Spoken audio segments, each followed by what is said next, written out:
Yo le Pokéfan, c'est Flammy et aujourd'hui on se retrouve pour une nouvelle vidéo. Aujourd'hui, on va parler de 3 histoires de hack. Bonjour, je vous conseille de vous abonner à la chaîne YouTube et liker cette vidéo si vous ne voulez pas vous faire hacker aussi. Wow, pas de ça au début de la vidéo, à la fin. Ok, mais pas au début. Bref, on va tout de suite se retrouver pour la première histoire. C'est parti, juste après l'intro.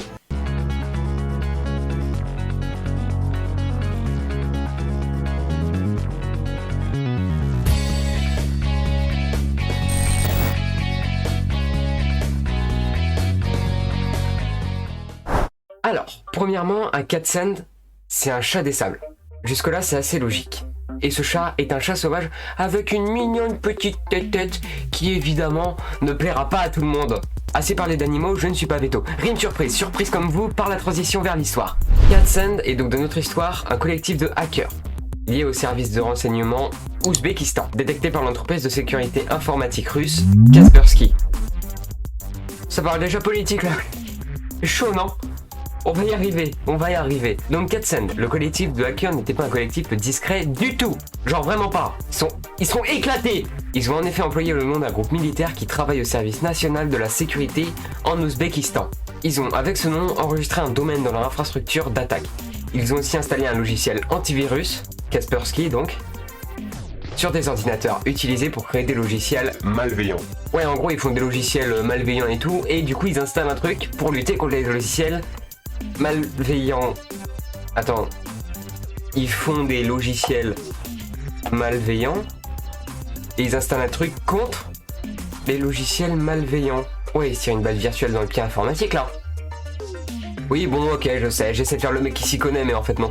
Bref, donc c'est ça qui a permis à Kaspersky de détecter et de récupérer le code malveillant, qui était à ce moment-là encore en développement avant que les pirates l'utilisent. Et je parle pas des pirates comme Luffy dans One Piece. D'ailleurs, ces pirates sont débiles au point de mettre une capture d'écran d'une de leurs machines dans un fichier test, ce qui a exposé une partie de leurs travaux encore en développement. Toutes ces erreurs ont permis à Kaspersky de pister l'intervention de l'agence ouzbek d'espionnage, mais aussi d'autres groupes d'Arabie Saoudite et des Émirats Arabes Unis, exploitant eux aussi quelques failles communes avec Suncat. Brian Bartholomew, chercheur chez Kaspersky, qui devait en plus présenter ses travaux sur Suncat à la conférence annuelle sur la menace informatique du 3 octobre à Londres, a dit: de nombreux acteurs étatiques dans cette région ont tout autant de culot. Ils se fichent complètement de la discrétion. Ils nettoient tout en bloc, et peu importe s'ils se font prendre. Après avoir vu leurs erreurs, Suncat va probablement améliorer sa manière de faire. Bien que Brian Bartholomew pense tout de même que ceci va permettre d'augmenter le nombre de personnes pistant Suncat, ce qui va aider à identifier et protéger de nouvelles victimes. En gros, collectif de hackers au service de l'Ouzbékistan, Cat Sand, qui installe le logiciel de protection Kaspersky sur des ordi dans lesquels ils avaient travaillé des logiciels malveillants et mis une capture d'écran d'un de leurs travaux. Ces erreurs ont permis de pister le groupe Cat Sand ainsi que d'autres groupes d'Arabie Saoudite et des Émirats Arabes Unis utilisant les mêmes failles. Brian Bartholomew, travaillant chez Kaspersky, a décrété que les groupes se fichent de leur discrétion et nient tout en bloc.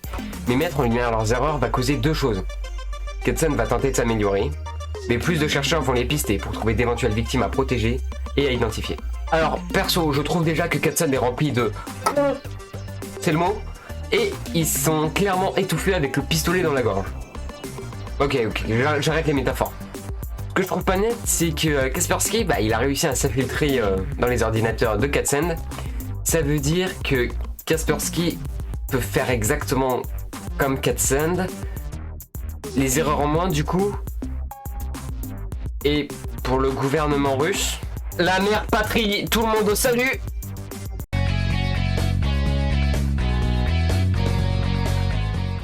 Worm Sammy. Vous connaissez possiblement cette histoire, puisque Sami Kamkar, la personne qui a réalisé le Worm Sammy, possède une page de Wikipédia. Rien que ça. Bref, le Worm Sammy c'est bien beau, mais qu'est-ce que c'est ? Eh bien le Worm Sammy est le premier script XSS capable d'autopropagation. En gros c'est comme un virus, c'est-à-dire qu'il se propage tout seul. Auto-propagation. Mais ça nous avance pas plus. Je sais, c'est pour le watch time. Un script XSS est l'acronyme de Cross-Site Scripting. C'est un site qui utilise une faille de sécurité pour injecter du contenu dans une page qui cause des actions sur les navigateurs qui vont sur ladite page. En gros, c'est comme un spoil. Non mais si. Imagine, t'arrives sur Twitter et tu regardes du contenu sur par exemple One Piece. Et ben à ce moment-là, tu lis un spoil au hasard sur la fin de One Piece. Et tu le savais pas. Ben c'est un spoil. Et bien Scriptix SS fait pareil, sauf qu'au lieu d'un spoil, c'est du contenu provoquant des actions sur ton site web qu'il envoie. Le Worm Sammy est donc le premier du genre, et je vais expliquer ce qu'il faisait. En gros, ce script, une fois que tu le voyais, créait de lui-même un message sur ta page MySpace. MySpace, ça date. Ça, c'est la naissance de MySpace. Le Worm Sammy est donc le premier du genre, et je vais expliquer ce qu'il faisait. En gros, ce script, une fois que tu le voyais, créait lui-même un message sur ta page MySpace. But most of all, Sammy is my hero. Mais plus que tout, Sammy est mon héros. Oh, c'est mignon. Et envoyait automatiquement une demande d'amis à Sammy Kankar. Sauf qu'après, si quelqu'un venait sur le profil d'une victime, lui aussi devait subir les mêmes conséquences. C'est la raison de l'autopropagation du ver Sammy. Oh, la version française est tellement moins belle. Et au bout de 20 heures, le ver avait déjà touché plus de 1 million de personnes. C'est la chaîne de le règlement. C'est le record de la propagation la plus rapide de tous les temps.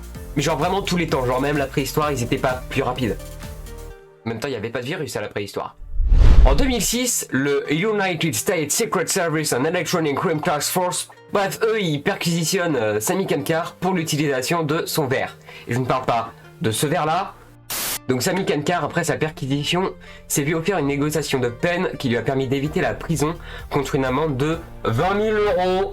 En plus des 20 000 $, Monsieur Kankar a eu droit à 3 ans de probation et 720 heures de travaux d'intérêt général. Il a aussi plaidé coupable devant la Cour supérieure de crimes de piratage informatique. Les lois trouvent toujours des noms stylés pour des trucs genre prendre un ordi et écrire 2-3 lignes de code pour embêter des gens. Bref, après tout ça, Sammy Kankar est reparti sur de bonnes bases. Par exemple, il a effectué des recherches et des conseils indépendants en matière de sécurité informatique et de respect de la vie privée. Ainsi, tout est bien qui finit bien pour lui, et vu que c'est fini, on passe à la dernière histoire.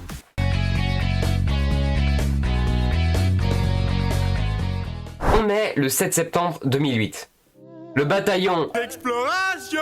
Alors, t'es pas dans la bonne vidéo, c'est très bien, mais c'est pas la bonne vidéo. Je disais donc, le bataillon d'action rapide a arrêté 4 personnes qui avaient piraté le site web du RAB, qui est donc le site du bataillon d'action rapide. Donc en gros, le bataillon d'action rapide s'est fait pirater son site et du coup il est parti éclater le crâne de ceux qui l'ont fait. Donc visiblement le bataillon d'action rapide a trouvé les coupables, parmi eux Shahi Mirza qui est un peu le leader de la bande. Lorsque les gens se connectaient sur le site, ils pouvaient voir Hacked by Shahi Mirza. Donc du coup c'est le leader de la bande.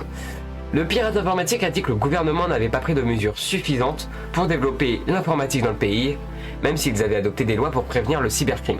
Il a ajouté « Vous ne savez pas ce qu'est la cybersécurité, et vous ne savez pas non plus comment vous protéger.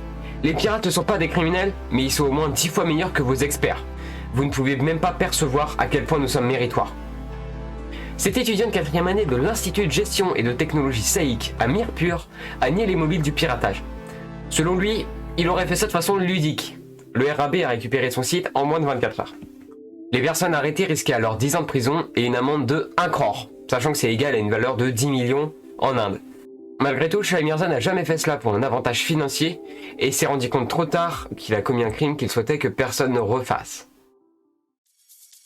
Merci d'avoir suivi cette vidéo jusqu'à la fin, n'hésitez pas à liker, vous abonner et puis activer les notifications, vous voyez, voilà, merci, vous pouvez... Ciao.